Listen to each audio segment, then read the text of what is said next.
Good morning, good afternoon, and good evening to you all. My name is Thiraporn VWG2. I work as the expert on waste and hazardous substance management in the Ministry of Natural Resources and Environment, Thailand. My office serves as the focal point of Thailand to the Basel, Rotterdam, and Stockholm Conventions, Minamata Convention, and SAICM. Given COVID-19, along with the postponement of the fourth meeting of intersessional process and the fifth meeting of International Conference on Chemical Management, the ICCM 5 Bureau and the co-chair of the intersessional process established a number of virtual working groups to support the work of the intersessional process. The idea of the virtual working group was to advance the intersessional process by developing proposals for tangible outcomes, including identifying gaps, compromise text proposal, and new or alternative as appropriate. Participation for the virtual working group was open to all SAICM stakeholders. Kalisa and I felt that we had good contribution from all stakeholders that chose to join our group. We would like to thank everyone for their work, which we would like to tell you about now. Next, please. We would like to use today to talk about the recommendations that were reached by our group, Virtual Working Group 2, which is on governance and mechanism to support implementation, co-facilitated by myself and Ms. Kalisa Kovner, who is the Senior Policy Advisor in Chemicals and Pesticide Office of the Environmental Protection Agency, or EPA, in the United States. Our mandate in this group was to make proposals to enable work on the topic to advance in the lead up to the fourth meeting of the intersessional process, as shown on the slide. Next, please. Participation for the virtual working group was open to all SAICM stakeholders. 214 people registered for this virtual working group from all the different SAICM stakeholder groups, different sectors, and all UN regions. We had a very big number of members of the working group, which made Carissa and me very happy. Between 27 October 2020 and the 1st February 2021, we had 8 virtual meetings and 5 rounds of electronic feedback. During those 5 rounds, we also received 62 electronic submissions from a range for SAICM stakeholders. In this virtual working group, we were very happy to be able to use the IP3 compilation document in SAICM/IP4/2 document as the basis for the textual deliberations during the virtual meetings and for the electronic input sort.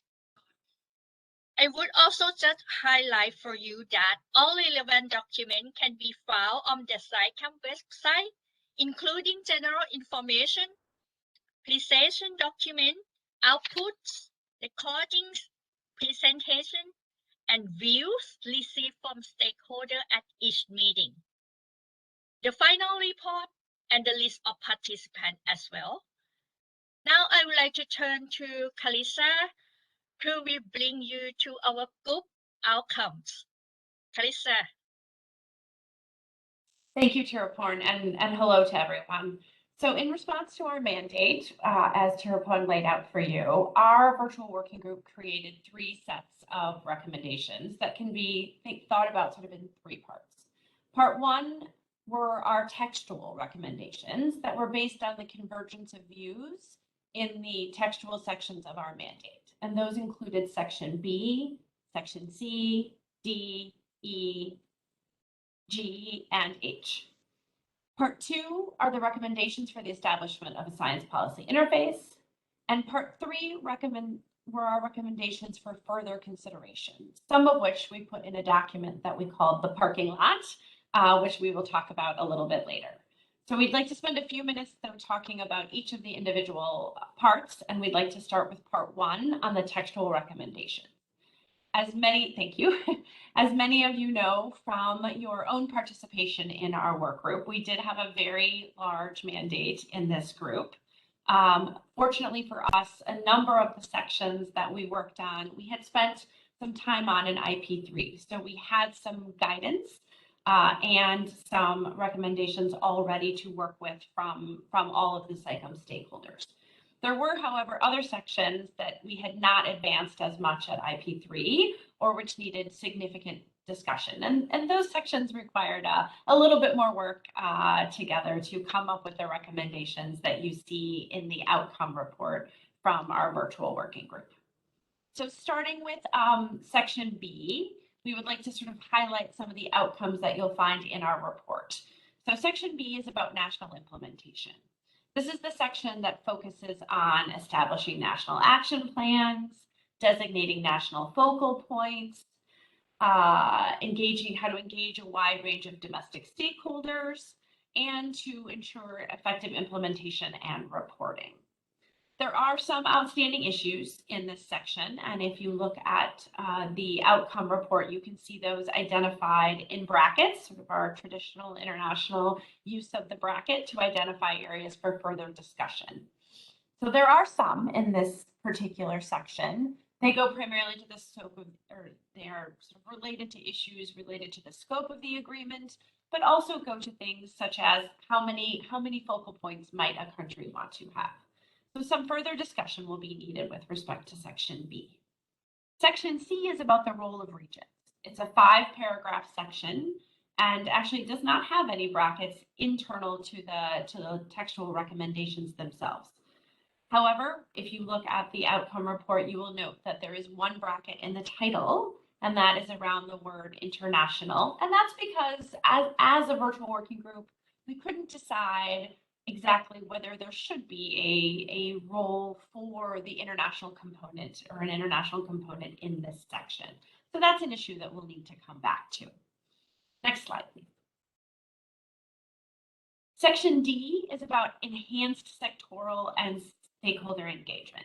This was actually a section that we worked on quite a bit at IP3 in Bangkok. So we came into our virtual working group discussion with some direction and some text to work with.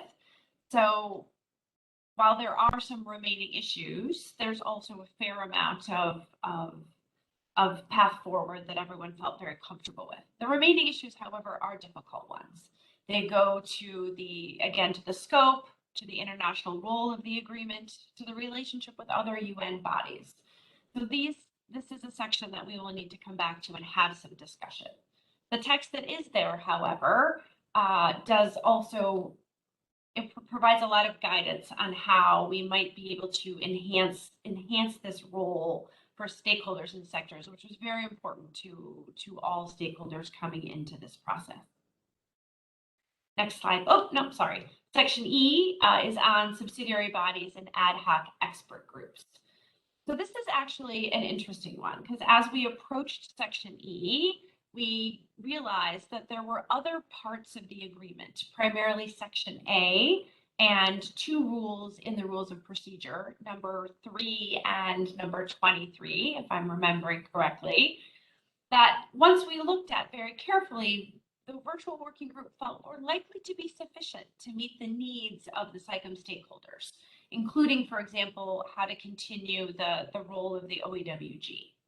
So unlike some of the other sections of this text, the recommendations section of textual recommendations section, you will find when you look at section E that there's just a footnote. And that footnote refers to section A and to the 2 rules of procedure and suggests that we will need to, of course, look carefully as the text evolves overall to ensure that indeed our interests in establishing subsidiary bodies or ad hoc expert groups are covered by section A and those 2 rules of procedure. Next slide, please. Our final two sections that we looked at were section G, which is about reporting, entitled Taking Stock of Progress. There's only a few remaining issues in this text. Again, you can see those with brackets. There are also some footnotes and some referrals to our parking lot, which Tirapon is going to talk about in a few minutes. So there is some work to do on reporting. The recommendations in this section are intended to provide an opportunity for all stakeholders to participate in the reporting and also in the assessment of that reporting. The reporting should be meaningful. There's language that goes to the importance of transparency in that reporting. The reporting should be based on the strategic objectives and targets, but it should also be able to be used to identify the gaps and challenges that we might have, to avoid duplication in reporting, and to ensure that there is a periodic, independent periodic review, much like we have now. Section H is sort of a natural follow-on to Section G, and it's on ensuring that there's a mechanism to update or revise the framework on an as-needed basis. This particular section actually enjoyed quite a bit of general agreement amongst the stakeholders, so there are still a few small outstanding issues. As a general matter, there was an approach that everyone felt comfortable with. So all the details from our discussions on these textual recommendations can be found on the SAICM website, as Tirapon noted in her opening. And we just wanted to highlight that we did take a fair amount of time after each meeting to provide a meeting report that would allow you to go and, if you were interested in a particular issue, sort of follow the evolution of that issue. So you'll see the discussions, you'll see the views of all the stakeholders. Tirapon and I actually, because of the large mandate, did a fair amount of co-facilitator proposals designed to sort of bring the views of stakeholders together and allow us to find a path forward. So we do encourage you not just to look at the final outcome report of our virtual working group that contains all of these recommendations, but also to look into the evolution and the discussion on those issues that might be of interest to you. Okay, so in addition to the textual recommendations, next slide, please. We also have recommendations on the science policy interface that Tirapon is going to talk to you about in just a minute. And we also created a parking lot as part of part 3 of our recommendations, which was a place that we created to consolidate sort of formally and to highlight the issues that did need further discussion, or that represented ideas that just we didn't have time to get to, or perhaps there wasn't universal agreement to discuss those issues. So those are things that we're going to need to come back to. So right now I'd like to turn to slides back to Tirapon to run you through the SPI and the parking lot. Thank you. Thank you, Carissa. Our group discussed the concept of site policy interface in 3 of its working group meetings and received written submission. We also host a technical briefing on the site policy interface paper prepared by UNEP in SAICM/IP4/4 document, and consider a paper drafted by Carissa and me. During our working group discussion, there were a number of points of agreement, which can represent the starting point for future discussion, as well as identify areas for future work. Among the points of agreement, the working group confirmed the need for some form of a site policy interface with a wide range of rationale for supporting such a need. We also found that any site policy interface should be inclusive and all relevant stakeholders and sectors. We underscore the need for taking into account local knowledge and gender considerations. Lastly, we agree that any site policy interface should be neither policy prescriptive nor duplicative of existing efforts. The virtual working group also began the process of identifying what the function and the characteristic of a SAI policy interface could be, like being an independent, impartial scientific committee or a network of scientific experts to help countries support national programs. The question of scope and placement of a SAI policy interface remain outstanding as the time constraint in our group. In our final outcome report, you will see that the virtual working group recommends that further dialogues take place to make further progress on the function and the characteristic of a SAI policy interface, as well as development of the potential option for its scope and placement.